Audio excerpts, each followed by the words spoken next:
ඔන්න එකමත් එක ලස්සන ගමක් තිබුණා. ඉතින් මේ ගමේ ජීවත් වුණා මාළු අල්ලන්නේ. ඉතින් එදා එයාලා ගෙදර හරිම කලබලයි. අද නම් ගෙදර යන්නේ කියලා කිසිම දෙයක් ඉතුරුලා නැහැ. දැන් ඉතින් ගේනව මොන හරි කන්න ඉතින්. නෝන ඉතින් කලබල වෙන්න එපා ඉතින්. මම අද හවසම ගිහිල්ලා මාළු ටිකක් බාගෙන එන්නම්කෝ. ඉතින් එහෙම කියපු මාළු අල්ලන්න පිටත් වුණා.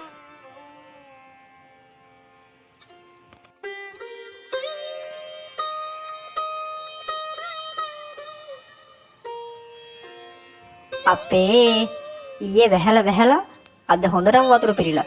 මාළු ඉදීත් දන්නෙත් නෑ අද හැබැයි. බලමු ඉතින් කොහොමත් ඉතින් ගෙදර යන්න වෙන්නේ නෑනේ මාළු අල්ලන්න නැතුව. ඉතින් එහෙම කිව්වා මාළු අල්ලන්න.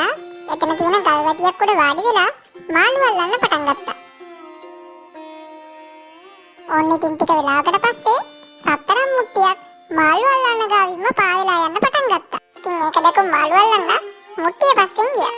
එයා දැක්ක මුට්ටිය ගම් යුරේ රැඳිලා තියෙනවා. අපේ අද නම් මගේ වාසනාව. මේ වගේ රත්තරන් මුට්ටියක් හම්බෙච්ච එකම. කොහොම හරි මේක විකුණගෙන කීයක් හරි ගෙදරින් යන්න ඕනේ.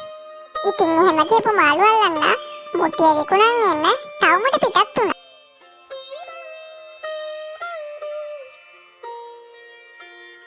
හැබැයි මාළු අල්ලන්න හිතපු දේ නම් උනේ නෑ. බලන් ගියාම මේ මුට්ටිය ඇත්තටම රත්තරන් නෙමෙයි. මහත්තයෝ මට ඕකට නම් මුදලක් දෙන්න වෙන්නේ. මොකද ඕක ඇත්තටම රත්තරන් නෙමෙයිනේ. අයියෝ මම නම් හිතුවේ මේක ඇත්තටම රත්තරන් කියලා. මොනෝ කරන්නද ඉතින්? මං එහෙනම් ගිහින් එන්න. ඉතින් එහෙම කියපු මාළු අල්ලන්න ගෙදරට යන්න පටන් ගත්තා.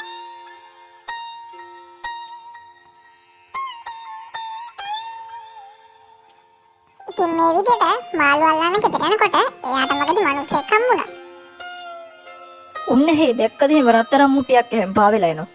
ඒක මගේ ආච්චියම මට ඉස්සර කාලේ දන් දීපු එක. ඒක මට හොයා දෙන ඕනෑම කෙනෙකුට මම මුදල් දෙන්න ලැහැත්ති. මොකද මට මුදල් කියන්නේ එච්චර දෙයක් නෙමෙයි. හැබැයි මට මේ මුට්ටිය වටනවා. මහත්තයා මට තමුණා මුට්ටියක්. මේ තියන්නේ මුට්ටිය. බලන්න ඒක ඔයාගේද කියලා.